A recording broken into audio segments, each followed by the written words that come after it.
Hello students, in the last class we discussed a few important properties related to the temperature as well as different scales of temperature as well as expansion in case of solids. So temperature is the degree of hotness or coldness of a body. So normally in order to measure the temperature we will use different types of scales. Most commonly used three types of scales are Celsius scale, Fahrenheit scale as well as Kelvin scale. And also it is possible to convert the temperature from one scale to the another scale. So next we discussed about thermometers. So thermometer is a device which is used to measure the temperature. So different types of thermometers are there. Depending upon different applications we constructed different types of thermometers. So next, expansion in case of solids. So thermal expansion. What do you mean by thermal expansion? The change in dimension of a solid with respect to the increase in temperature. The change in dimension with increase in temperature without any change in state is called as thermal expansion. Solids can undergo all the three types of expansion. They can undergo a linear expansion, aerial expansion as well as volume expansion. So in case of solids, expansion is less, while in case of gases, expansion is maximum. Reason why? In case of solids, the intermolecular force of attraction is maximum, while in case of gases, the intermolecular force of attraction is minimum, and hence the gases undergoes expansion to a very large extension, while the solids undergo least expansion. So first type of expansion in case of solids is linear expansion. What do you mean by linear expansion? The increase in length of the solid with respect to the increase in temperature, that is called as linear expansion, and related formula to calculate the change in length as well as what the final length, and there is a constant which indicates up to what extent the length will be increased, that is coefficient of linear expansion alpha. Next, area expansion. The change in area of a solid with respect to the increase in temperature is called as area expansion, and the formula are a constant which indicates the extent to which the area is increased with respect to the increase in temperature, that is beta, coefficient of area expansion. Next, volume expansion of a solid. The change in volume with respect to the increase in temperature is called as volume expansion, and in this case coefficient is called as coefficient of volume expansion, that is gamma. How they are related? Alpha, beta and gamma are related as 1:2:3. Alpha is to beta is to gamma is equal to 1:2:3. It is about the expansion in case of solids. Next, in this class we are going to study about expansion in case of liquids. We already discussed a few expansion in liquids briefly. So while while considering the expansion in case of liquids, we have to consider the expansion of vessel also. So vessel also expands on heating along with the liquid. So we have to consider the expansion of what vessel also. So correspondingly, we have three types of volume coefficients in case of expansion liquids. So coefficient of real expansion of a liquid, as well as coefficient of apparent expansion of liquid, and also we have to consider the coefficient of expansion of the vessel also. Apparent increase in volume of the liquid with respect to the vessel.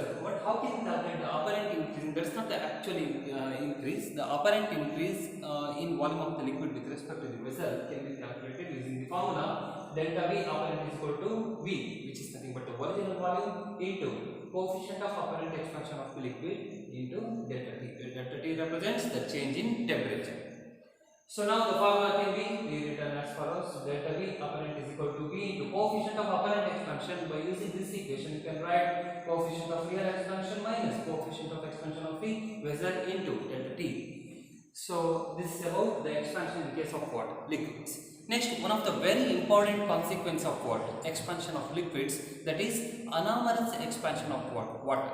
Anomalous expansion of water for all the other liquids except water. For all the other liquids, as the temperature increases, volume increases as well as density decreases. As the volume increases, as the temperature increases, volume increases, while the density decreases with respect to the water temperature. For all the other liquids except water. But water shows an exceptional behavior. Water shows an exceptional behavior. What is that exceptional behavior? In case of water, as the temperature increases, volume increases beyond 4 degrees Celsius. When the temperature is increased beyond 4 degrees Celsius, volume increases as the temperature increases, density decreases as the temperature increases. What about 4 degrees Celsius to 0 degrees Celsius? When the temperature is decreased, volume decreases. When the temperature increases, volume increases beyond 4 degrees Celsius.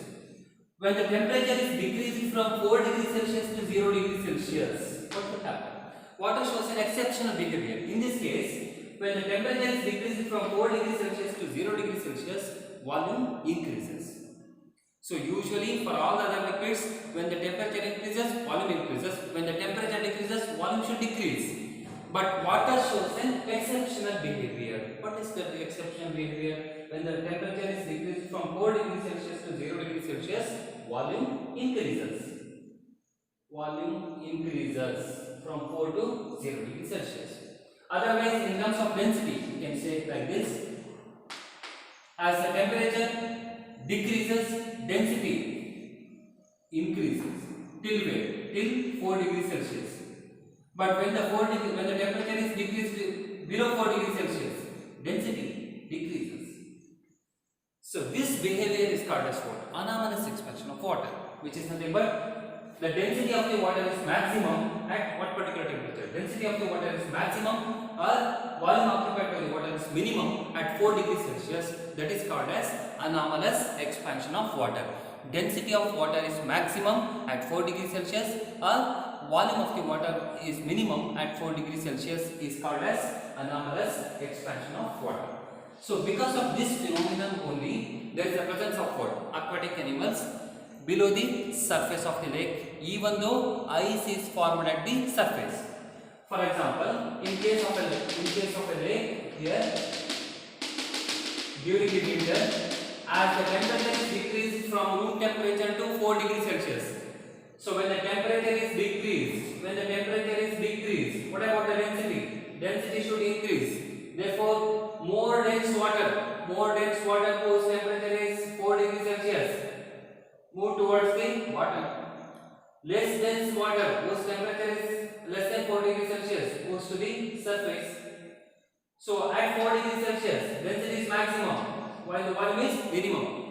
So at 4 degrees Celsius, when the density is maximum, more dense water moves to the downward surface while less dense water moves to the surface. So when the temperature is decreased below 4 degrees Celsius, then what will happen?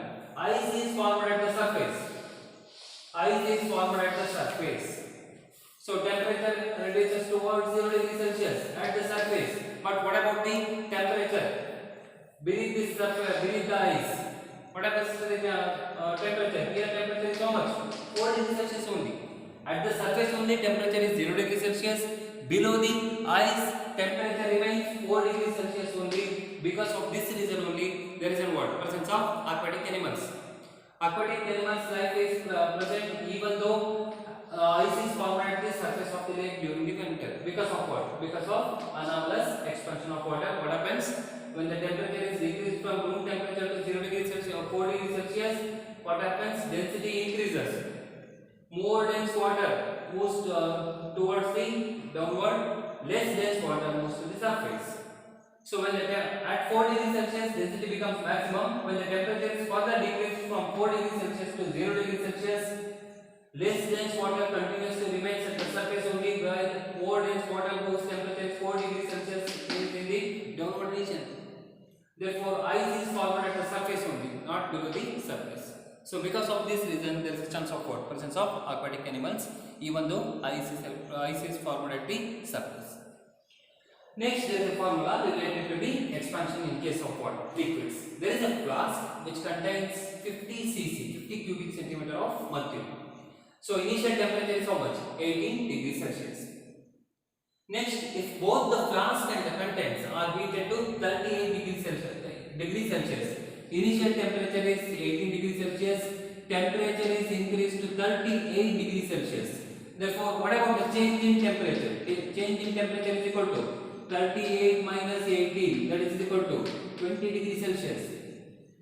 How much mercury will be above the mark? Initially, mercury will be filled up to the mark when the temperature is 80 degrees Celsius, original volume of the mercury is 50 cc. When the temperature is increased to 38 degrees Celsius, how much mercury will fill above the mercury? So which formula you can use? So already you have written a formula to calculate the apparent increase in volume of the mercury. Apparent increase in volume of the liquid. What is the formula? Apparent increase in volume delta V apparent is equal to original volume V into coefficient of real expansion of the mercury minus coefficient of expansion of the vessel into change in temperature delta. In the problem, change in temperature is given 38 minus 80, that is 20 degrees Celsius, and also alpha value. What is alpha? Coefficient of linear expansion for glass is given, that is 9 into 10 power minus 6, and also coefficient of real expansion of mercury is given, that is 180 into 10 power minus 6 per degree Celsius. Substitute the values here. Before substituting the values here, gamma value, coefficient of volume expansion of the vessel is not given, but the coefficient of linear expansion of the vessel is alpha is given. What is the relation between alpha and gamma?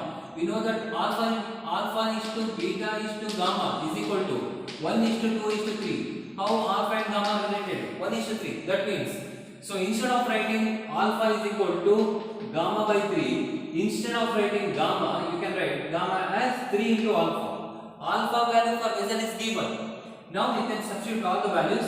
So original volume into coefficient of real expansion of the mercury minus coefficient of expansion of the vessel. Instead of writing coefficient of volume expansion of the vessel, you can write 3 times coefficient of linear expansion of the vessel. 3 times coefficient of linear expansion of the vessel into change in temperature, that is delta T. Now substitute the values. Original volume of the mercury in the flask is 50 cc into coefficient of real expansion of the mercury, that is given 180 into 10 power minus 6 minus 3 into coefficient of linear expansion of the glass vessel, that is also given 9 into 10 power minus 6 into change in temperature is 20. Simplify this equation. 50 into 20, that is 1000, 10 power 3, 180 minus 27. 180 minus 27 is 153 into 10 power minus 6. So that is equal to 10 power minus 6, 10 power plus 3. 153 into 10 power minus 3. Delta V apparent. Apparent increasing volume of the mercury is given by how much? 0.153 C. So this is about apparent increase in volume of the mercury, or how much mercury level increases above the mark. That is equal to how much? 0.153 cubic centimeter. Okay students, next concept, heat. How you define heat? Heat is also one of the form of energy, and by convention heat always flows from a region of higher temperature to the region of lower temperature. Whenever there is a temperature difference, heat will flow from region of higher temperature to the region of lower temperature. Next, heat is a what? A scalar quantity. So heat is a scalar quantity. What is the SI unit of heat? SI unit of heat is joule. Other units, Ergs as well as calorie. So what do you mean by 1 calorie? 1 calorie is the quantity of heat required to increase the temperature of 1 gram of water to 1 degree Celsius. So 1 calorie by the definition is the quantity of heat required to raise the temperature of 1 gram of water to 1 degree Celsius. So value of 1 calorie is 4.18 joule. For our practical purpose, we will take value of 1 calorie as 4.2 joule. Next, specific heat. Here, the quantity of heat supplied to a body is different for different materials. That means the quantity of heat given to a body depends upon the nature of the material as well as mass of the material and also the temperature difference. The quantity of heat supplied, I will write quantity of heat supplied as Q, that is directly proportional to the M means mass of the substance, and also the quantity of heat supplied to a body is directly proportional to the temperature difference, that is delta T. So by combining these two terms, you can write Q is directly proportional to M into delta T. In terms of a constant of proportionality, you can write Q is equal to M into Q is equal to C into M into delta T, where C is equal to Q divided by M into delta T is nothing but specific heat capacity. Specific heat capacity of a substance. So how do you define specific heat? It is the quantity of heat required to raise the temperature of unit mass of a substance through 1 degree Celsius.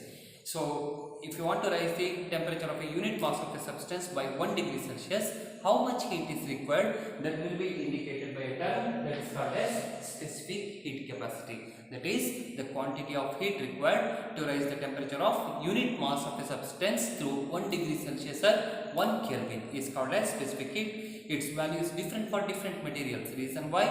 It also depends upon what? Not only on mass as well as temperature difference, it also depends upon the nature of the material, and hence it is different for different materials. Next, specific heat of water. Specific heat of water is very large and its value is equal to around 4200 joule per kg degree Celsius. What does it indicates this value? 4200 joule per kg degree Celsius. What does it indicate? In order to increase the temperature of 1 kg of water by 1 degree Celsius, how much heat energy is required? That is 4200 joule of heat energy is required in order to raise the temperature of 1 kg of water by how many degrees Celsius? 1 degree Celsius. That is nothing but specific heat of water is around 4200 joule per kg degree Celsius. Its value is very large when compared to the other solids as well as gases. Because of this reason only, water takes more time to heat as well as what? More time to cool also. During the daytime, the sand or the land surface gets heated quickly. So the water in the river or in the any ocean takes more time to heat. So during the night time, so sand quickly loses the heat while water slowly loses the heat. Therefore, you can observe during the night time, even though land gets cooler, so water in the river still in a which condition? Hot condition. So because of which reason, specific heat of water is more, and hence it takes more time to heat as well as what? More time to cool. Even though large quantity of heat is supplied to the water, even though large quantity of heat is removed from the water, its temperature remains same, almost same. Why? Means its specific heat of water is very large, and hence it will take more time to heat as well as what? More time to cool also. Next, latent heat as well as phase change. How do you define phase? Phase represents what? In general, phase represents states of matter. Phase represents the state of matter. So in which state the matter is existing, that will be indicated by phase. For example, whether it is existing in solid phase or in liquid state or in gaseous state, that will be indicated by phase. Phase represents state of matter. The transition from one state to the another state is called as what? Phase change. Transition from one state to another state, either from solid to liquid or from liquid to gas or from gas to solid, that is called as what? Phase change. Transition from one state to the another state is called as phase change. So either when heat energy is supplied or when heat energy is removed, what will happen? There will be change in phase. During the change in phase, the temperature remains constant. During the phase change, temperature remains constant. When heat energy is supplied, two things are possible. Either there may be increase in temperature, either there may be a change in phase. During the change in phase, the temperature should remain same. During the increase in temperature, the phase of the system remains same. Two things cannot be possible at a single instant of time. During the change in phase, temperature remains same. During the increase in temperature, the phase should remain same. So now let us consider some ice cubes in a beaker having the temperature 0 degree Celsius. Now when heat is supplied, when heat energy is supplied, when heat is given to the ice, which is in which state? Which is in solid state, ice melts into water. Ice melts into water. That means here there is a change in phase from solid to liquid when heat energy is supplied, which is called as what? Which is nothing but melting of ice. This phenomenon is called as melting. So during this phase change, the temperature remains same. So ice is having the temperature 0 degrees Celsius. When all the ice gets melted into water during the conversion from ice to water, what happens? Here the temperature should remain same. Since there is a change in phase, during the change in phase, the temperature remains constant. So again, if you supply the heat energy, again if the heat energy is continuously supplied, again it is given here, then what will happen? So temperature goes on increasing, and finally when the temperature reaches to 100 degrees Celsius, then what will happen? The water starts to evaporate. This phenomenon is nothing but what? This phenomenon is called as vaporization.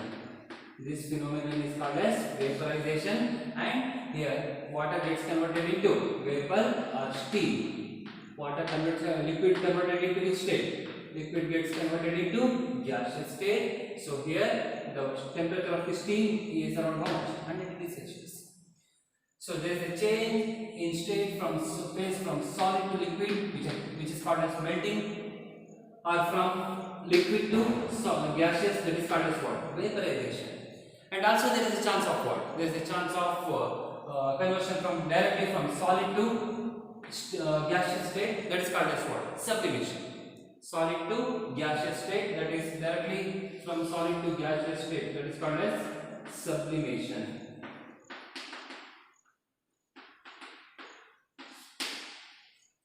So this is how the phase gets changed when heat energy is supplied. In turn, if the heat energy is removed, so initially if the matter exists in gaseous state, if the heat energy is removed, if heat is taken or heat is taken out, then the matter changes from gaseous state to which state? Liquid state. Again, if the heat is removed, again if the heat is taken, then what will happen? The matter changes from liquid state to which state? Ice solid state. So water to ice, which is nothing but freezing. So when the heat energy is supplied or when heat energy is removed, then what will happen? There will be change in phase. During the change in phase, the temperature should remain same. This is about the phase and phase change. So even though heat energy is supplied, the temperature should remain same. Therefore, where will goes that particular heat, supplied heat? Supplied heat energy will be completely utilized in order to change the state of the system or state of the phase of the system. That heat is called as what? Latent heat. That is also called as what? This heat is also called as hidden heat. Latent heat is also called as hidden heat. How do you define hidden heat? So this supplied heat energy will be completely utilized to change the phase of the system. Therefore, how can you define latent heat? The quantity of heat required to change the phase of the system. The quantity of heat required to convert unit mass of a solid to liquid or gaseous state. That is called as what? Latent heat. That is quantity of heat required to convert the state of a system is called as latent heat. Okay students, latent heat means the quantity of heat required to convert the unit mass of a substance from one state to the another state. That is called as latent heat, which is also called as hidden heat. What is the formula to calculate the latent heat? Here the quantity of heat supplied is directly proportional to the mass of the substance. So Q is directly proportional to M, or Q is equal to M into L, where L is equal to Q by M is called as is the formula for what? Latent heat. What is the SI unit of latent heat? SI unit of heat energy, that is joule per kg, is the unit of latent heat. Latent heat of fusion. So how to define latent heat of fusion? The quantity of heat required to convert unit mass of a solid substance completely into liquid. The quantity of heat supplied are required to convert unit mass of a solid completely into liquid without any change in temperature. That is called as latent heat of fusion. That is denoted by LF. Q is equal to M into LF. For example, latent heat of fusion of ice value is how much? 80 calorie per gram. In order to convert 1 gram of ice completely into water, how much heat energy is required? 80 calorie. Similarly, latent heat of vaporization. The quantity of heat required to convert unit mass of a liquid completely into vapor state, completely into gaseous state is called as latent heat of vaporization. The quantity of heat required to convert 1 kg of water completely into vapor without any change in temperature is called as latent heat of vaporization. That is denoted by latent heat of vaporization of water is 540 calorie per gram. In order to convert 1 gram of water to vapor state, how much heat energy is required? 540 calorie. Next, I will conduct one simple experiment. So, take some ice cubes in a beaker. So, supply the heat energy. Then draw the temperature versus time graph. So, the nature of the curve will be as shown in the figure. So, initially, we will consider some ice cubes. So, ice cube means that exists in which state? Solid state. So, its temperature is 0 degree Celsius. So, ice means it exists in solid state whose temperature is 0 degree Celsius. So, as supply the heat energy, so with respect to the time, the temperature goes on increasing. Temperature goes on increasing till where? Till 0 degree Celsius, which is nothing but ice pot. Temperature increases with respect to time till 0 degree Celsius is reached. So, till 0 degree Celsius, the matter exists in which state? Solid state. So, once 0 degree Celsius is reached, and even if you thereafter also if you supply the heat energy, then what will happen? There is a change in state from solid to liquid. So, that means what will happen? Along O to A, heat energy is supplied, temperature increases, the matter exists in solid state only. So, along AB, there is a conversion from solid to liquid, which is nothing but that is called as melting. So, once if all the ice gets converted into liquid, then what will happen? So, once again the temperature starts to increase. So, in this case, the matter exists in this state. The matter exists in liquid state here. Next, once if the temperature reaches 100 degrees Celsius, which is nothing but steam point, then water starts to evaporate. So, once again there is a conversion from this state to this state, liquid to gas. Once if all the liquid molecules gets converted into gas, thereafter once again temperature increases. So, during the change in phase from solid to liquid as well as from liquid to gas, the temperature remains same here. So, from solid to liquid, temperature is 0 degrees Celsius only. From liquid to gas, temperature is 100 degrees Celsius only. Temperature remains same. During the change in phase, the temperature remains same, and in other cases, there is an increase in temperature with respect to the supply heat. This is about the heating curve of the solid. Next, calorimeter. How do you define calorimeter? So, calorimeter means when two substances of different nature having different temperatures are mixed together. Either there may be two substances are having the same nature or of different nature. When they are mixed together, what will happen? There is a flow of flow of heat from hot substance to the cold substance till thermal equilibrium is reached. When two substances of different nature having different temperatures are mixed together, heat flows from hot substance to the cold substance. That means hot substance loses the heat while cold substance gains the heat, which is nothing but the principle of calorimetry. Principle of calorimetry is nothing but heat lost by the hot substance is always equal to the heat gained by the cold substance, which is nothing but law of conservation of energy. Energy can neither be created nor be destroyed, but it can be transferred from one body to the another body. Here one body is having the higher temperature, another body is having the lower temperature. Whenever there is a difference in temperature, heat energy always flows from a region of higher temperature or from a body of higher temperature to the body of lower temperature, and hence heat lost by the hot substance is always equal to the heat gained by the cold substance. This is in accordance with the law of conservation of energy, and this flow of heat continues till thermal equilibrium is reached. Thereafter there will be no flow of heat. Once the thermal equilibrium is reached, thereafter there will be no flow of heat. It is about the latent heat of fusion of ice, latent heat of vaporization, as well as heating curve for a particular solid, and calorimeter.